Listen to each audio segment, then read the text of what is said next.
Hey, salut la team, c'est Kurama, j'espère que vous allez bien. Pour ma part, ça va super. Aujourd'hui, les amis, on se retrouve pour un nouvel urbex et vous allez voir que c'est sincèrement l'un des plus beaux urbex en termes de superficie, mais également en termes d'objets que l'on a pu faire au sein de la chaîne YouTube. Bien évidemment, je ne suis pas tout seul, hein. Il y aura également El Gaucher et Rosie qui m'accompagnent. Alors pour l'instant, vous allez vous dire, ouais, c'est pas mal, il y a beaucoup d'objets de collection, beaucoup d'objets d'époque. Mais le plus impressionnant va se trouver dans quelques instants, puisqu'ici à ma gauche, il y a déjà une pièce exceptionnelle. Regardez,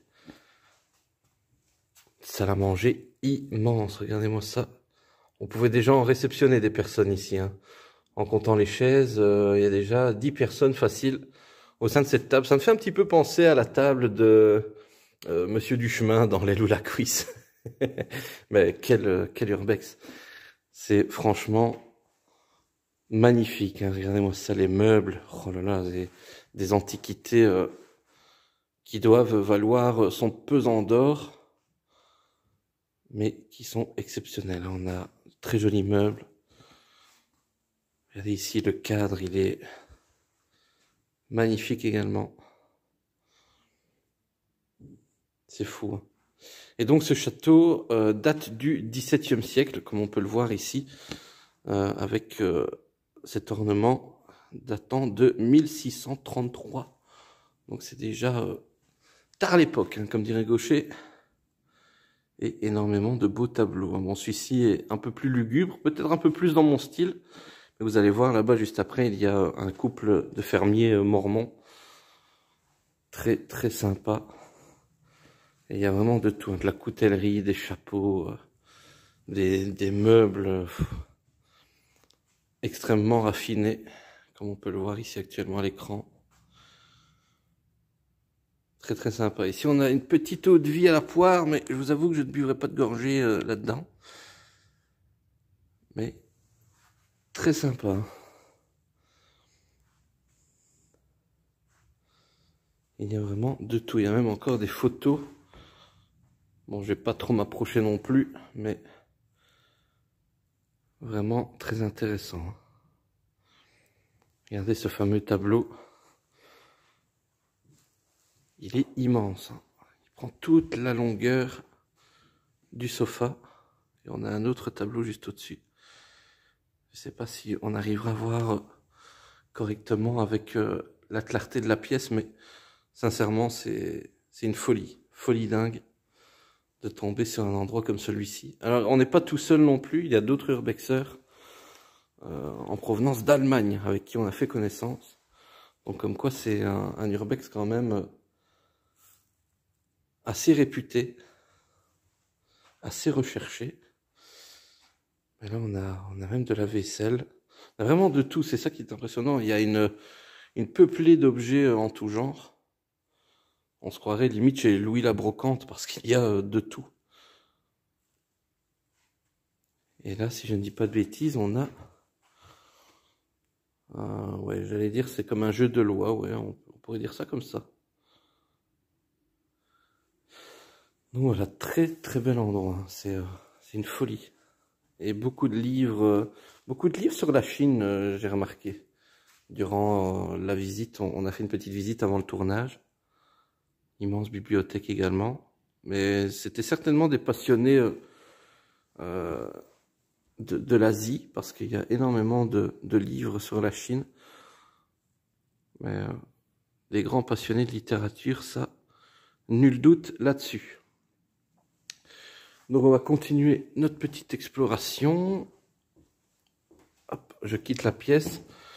On va traverser le couloir et on se retrouve dans un instant pour découvrir un petit peu tous les objets qui peuvent se trouver dans ce magnifique château. À tout de suite.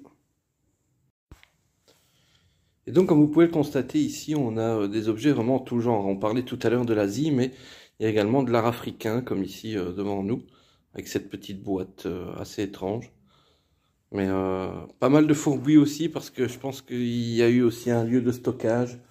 Là, on a aussi un autre tableau qui est exceptionnel. Et il y a vraiment de tout, de tout, de tout, de tout. On a de la liqueur. La liqueur polonaise, ouais. Wisniewska, liqueur de cerise. Et regardez-moi ça, la longueur du couloir. Et là-bas au bout, comme vous pouvez le voir, il y a également une tête de cerf en guise de trophée, donc également des adeptes de la chasse.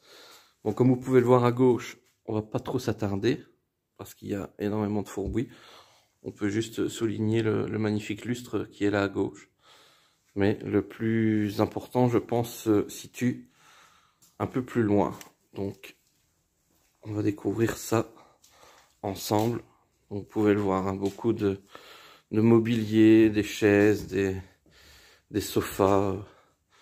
Alors là, ce qui m'impressionne, c'est qu'il y a énormément de chaises, mais modernes.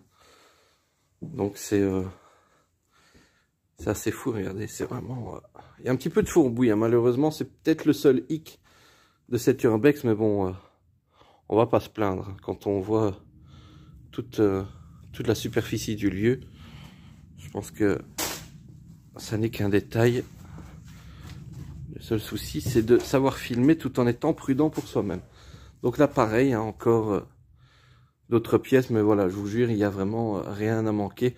On ira peut-être faire juste un petit tour là-bas tout à l'heure. Mais voilà, c'est dans le même état qu'ici, hein. C'est beaucoup de stockage d'objets en tout genre. Et vous allez voir tout à l'heure qu'il y a également des chambres magnifiques. Alors, regardez, on a vraiment de l'art de tout horizon. Ici, le soleil, c'est un petit peu plus dans un style grec. Là, on dirait un petit vitrail, ouais, un petit vitrail en carrelage de Saint-Victor. Et hop là. Vous avez vu ici à gauche, c'est un petit peu plus le bordel, voilà, comme on peut le voir ici. Donc rien n'a manqué. Et ici, expecto patronum. Mais franchement, très très bel endroit. Et regardez parfois des objets très insolites, hein, comme ici même. C'est incroyable. Il y a vraiment de tout là-bas. On a un petit établi. Bon, on va essayer de passer. Yep, sans se casser la figure. Voilà. Ici, c'est plus un atelier avec des casiers. Mais c'est dingue. Donc voilà, des scies, etc. Bon, peut-être un peu bricoleur également. Yop. On revient sur nos pas. Et on repart de plus belle. Par ici, regardez. Une malle de la Croix-Rouge, les amis. C'est vraiment incroyable. Et là aussi, on a quelques jolies pièces. La cheminée, elle est impressionnante.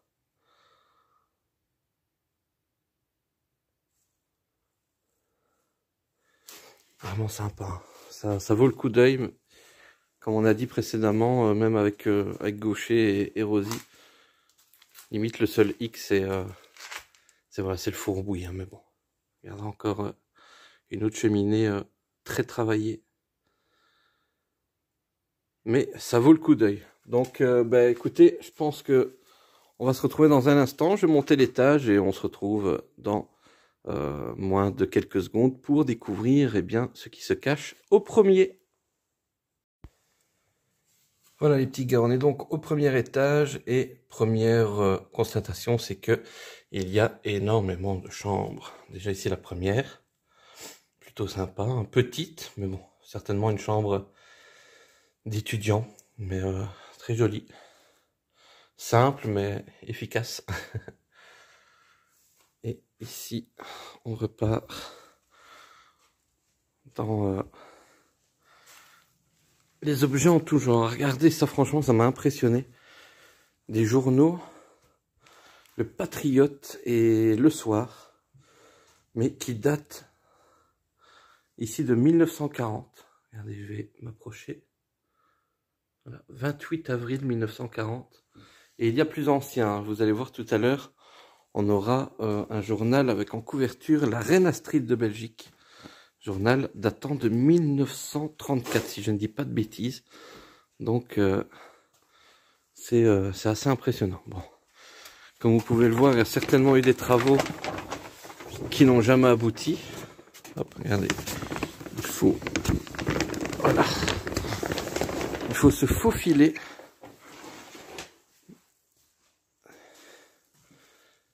Regardez ici cette chambre. Oh là là là là là là. Elle est dingue. Elle est dingue. Elle est magnifique. Hein. Très très spacieuse. Et contenant encore une fois des meubles d'une grande richesse. Hein.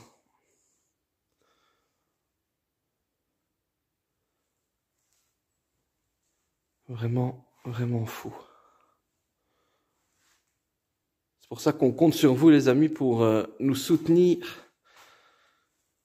Parce que des urbex comme ça ne court pas les rues. Hein. Regardez, voilà justement j'en parlais. Ici on a le 8 octobre 44. Et là, le 3 mars 1934. La Reine Astrid. C'est impressionnant. Très très impressionnant de se dire que devant nous il y a des journaux qui ont 90 ans, quoi, qui sont plus âgés que nos grands-parents. C'est exceptionnel. Et là-bas on a une photo, celle-là je me permets de m'y approcher, parce que c'est à se demander si ce n'était pas le château à l'époque. Mais en tout cas si c'est le cas, waouh, exceptionnel. Franchement, c'est une folie.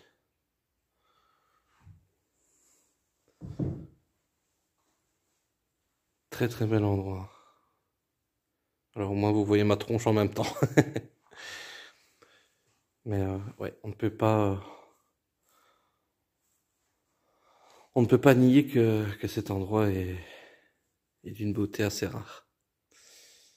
Donc voilà, bah écoutez, on va quitter cette chambre-ci et on se retrouve dans un instant pour découvrir eh bien, la suite de ce premier étage. À tout de suite. Voilà les petits gars, ici on est juste à côté de la chambre précédente. Bon, encore une fois une pièce avec énormément de stockage en tout genre, mais il y a des objets assez anciens comme le pendule que l'on peut voir là-bas au fond. Et beaucoup d'objets en tout genre, beaucoup de mobilier encore une fois. Un magnifique extincteur dernier cri. Mais voilà, beaucoup de caisses, beaucoup de livres, des amoureux de la littérature. Et encore une fois, la preuve que c'était une famille certainement assez noble, hein, parce qu'on retrouve énormément de livres aussi concernant la noblesse d'antan. Donc très joli. Allez, on continue notre exploration. Regardez ce qui m'attend. Un petit peu d'escalade. L'urbex, c'est du sport. Alors je me permets de m'arrêter dans cette pièce. Premièrement parce qu'il y a un petit peu plus de modernité dans cette pièce, comme on peut le voir avec notamment cet écran. Ici on a un bureau qui est déjà un petit peu plus récent aussi. Et vous allez voir, c'est Gaucher qui me l'a fait remarquer, et Rosie également, lorsqu'ils sont passés dans cette pièce. C'est ce fauteuil assez original. Certainement un biplace, mais avec deux dossiers séparés. Ça, c'est assez rare. Et alors, que dire de la cheminée, hein, bien évidemment, des colonnes de marbre magnifiques. Et franchement, ça vaut le coup d'œil. Encore une fois, un écusson dont je vais m'approcher, mais qui est très sympa. C'est la porte secrète du château de Montmirail. Voilà. Ça reste entre nous. Hein. Allez, on est reparti pour la suite des aventures. Voilà, on a escaladé tous les cartons, tous les papiers. Et donc ici, on se retrouve encore une fois dans une pièce de stockage. Beaucoup de mobilier encore une fois. Pas mal de petits objets insolites. Là-bas, ce sont des... Là-bas, ça a l'air d'être des petits luminaires. Mais encore une fois, beaucoup d'objets qui doivent valoir leur petit pesant d'or. Hein, quand on voit Le bois, c'est du bois qui est travaillé, qui est bien verni. Ça vaut pas de la merde. Mais non, franchement, très très sympa. Et donc ici, encore une fois pareil, hein, beaucoup de meubles, garde-robe. Et là, on arrive du coup à la fin de cet étage. Mais avant ça, on va découvrir la dernière pièce à droite qui, elle aussi, vaut le coup d'œil par les objets qui s'y trouvent. Regardez notamment les petits sofas ici qui sont vraiment exceptionnels. Ici, malheureusement, il n'y a plus l'horloge, mais c'est aussi un pendule qui devait être très très joli lorsqu'il fonctionnait. D'énormes fauteuils vraiment grandioses. Et alors ici, on a une petite poussette, ma foi, un peu glauque, avec le gros bouquet de fleurs qui s'y trouve, mais c'est une poussette qui... Oh, je pense que si elle n'a pas un siècle, on s'en rapproche très fortement, parce que c'est déjà une belle antiquité. Et encore une fois, des cheminées extrêmement travaillées. Mais que dire de plus à part rester admiratif quand on voit ne fût-ce que les chaises ici, c'est travaillé, c'est d'une précision phénoménale. Alors encore un autre pendule, mais dépourvu de son horloge et de son balancier. Et là-bas aussi, c'est une belle petite stèle avec des armoiries. Et alors ce tableau, je suis admiratif devant ce tableau parce qu'il est magnifique. Je vais me permettre de couper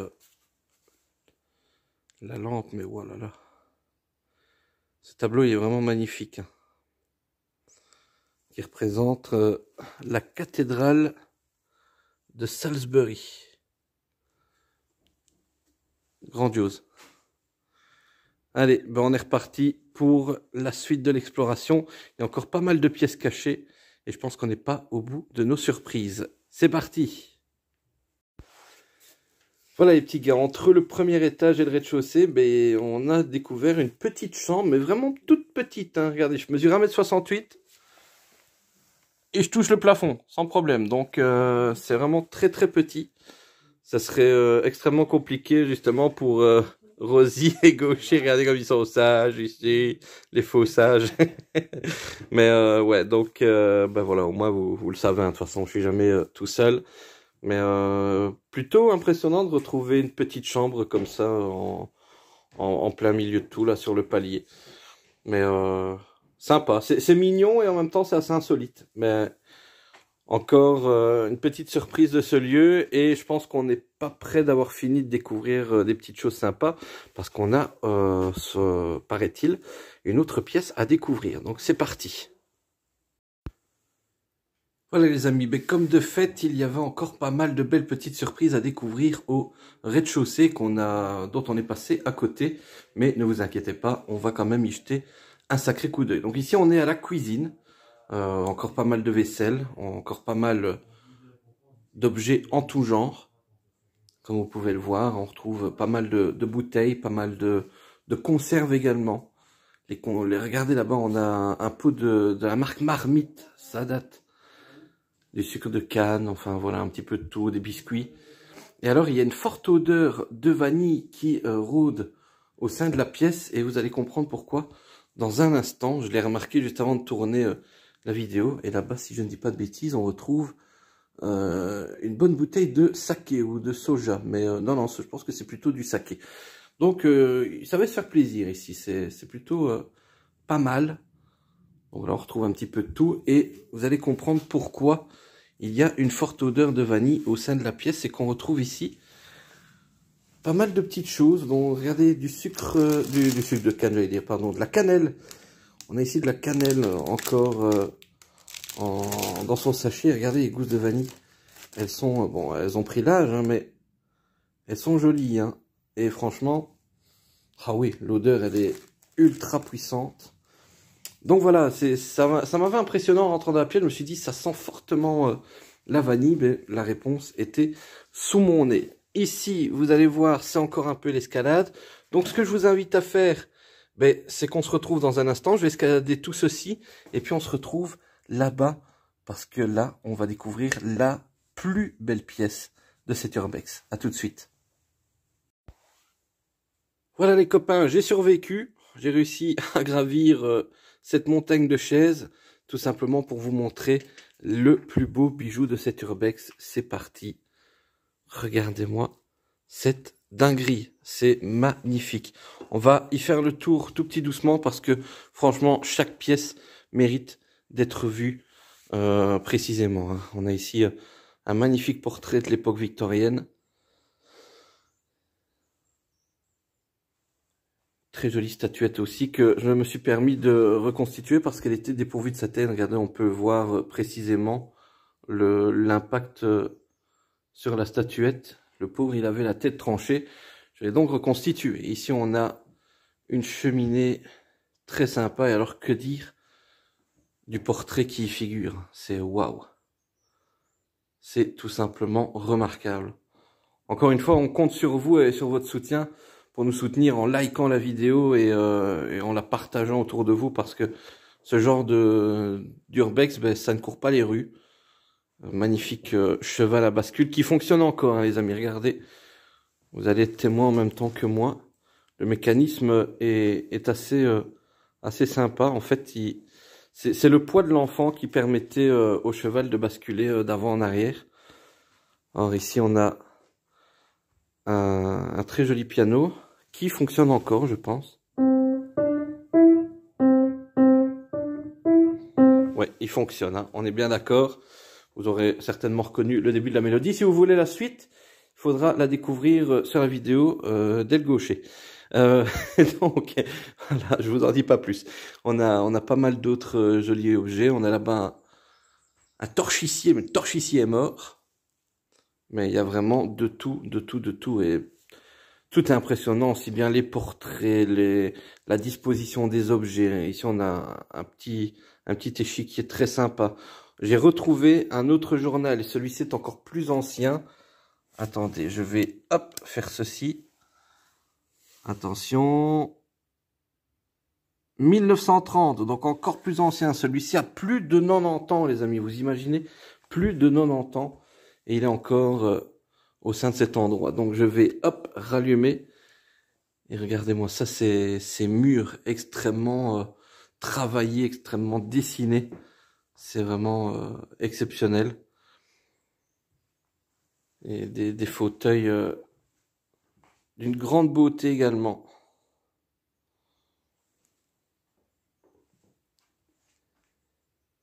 Très très joli. Et alors ce qui m'impressionne le plus, bon, malgré le fait que toutes les fresques hein, qui sont représentées sur les murs sont magnifiques, c'est surtout celle-ci qui vaut le coup d'œil parce qu'elle représente un village fortifié. Donc c'est vraiment... ça a coupé le souffle. Sincèrement, je pense que c'est très très rare de tomber sur ce genre d'endroit insolite et d'une beauté rarissime. Mais voilà, je vous quitte sur cette pièce. On va voir si éventuellement il y aura encore des petits secrets au sein de ce château. Et si pas, eh bien on se retrouvera pour la conclusion. À tout de suite. Eh bien, que serait une maison ou un château sans sa cave? Et franchement, que dire de cette cave? Elle est immense, les amis. Franchement, elle est immense. Elle est assez vide en termes de contenu, même si on peut découvrir là-bas de la vaisselle et des bocaux. Mais alors, franchement, ce qui m'impressionne le plus dans cette cave, c'est ce qui se trouve juste derrière moi. Regardez-moi ça, la taille de la cheminée. C'est incroyable, regardez-moi ça, c'est fou. C'est fou, c'est plus une cheminée, c'est un four. Hein. Je pense qu'on pouvait cuire des cochons à la broche ici même. C'est incroyable. Mais très joli. Et la disposition de la chaise avec ce tonneau et la bouteille, le verre, c'est très très joli, très poétique aussi. Et là-bas, si on va un peu plus loin, je regarde quand même derrière moi. Non, derrière moi, il n'y a rien d'exceptionnel. Le fait que la taille de la porte, c'est typiquement château, hein, on ne peut pas le nier. Et donc, si on s'oriente ici, on a une vue sur l'extérieur. Mais l'extérieur n'est pas folichon. Et donc ici, on a un urinoir, des water. Mais ça, c'est particulier, par contre, des toilettes aussi simplistes. Voilà les water. Mon Dieu, et alors les autocollants ici. À l'époque, regardez ça. Les autocollants Simpson des années 90. Et ici, vous reconnaissez ce groupe? Bah oui, hein, le groupe Aqua. I'm Barbie Girl, Dr. Jones, My Oh My, pour ne citer que ça. Mais voilà. Bah du coup, je pense qu'on a vraiment fait tout le tour. On va quand même regarder. Et si pas, eh bien, cette fois-ci, on se retrouvera bel et bien pour la conclusion de cette magnifique exploration.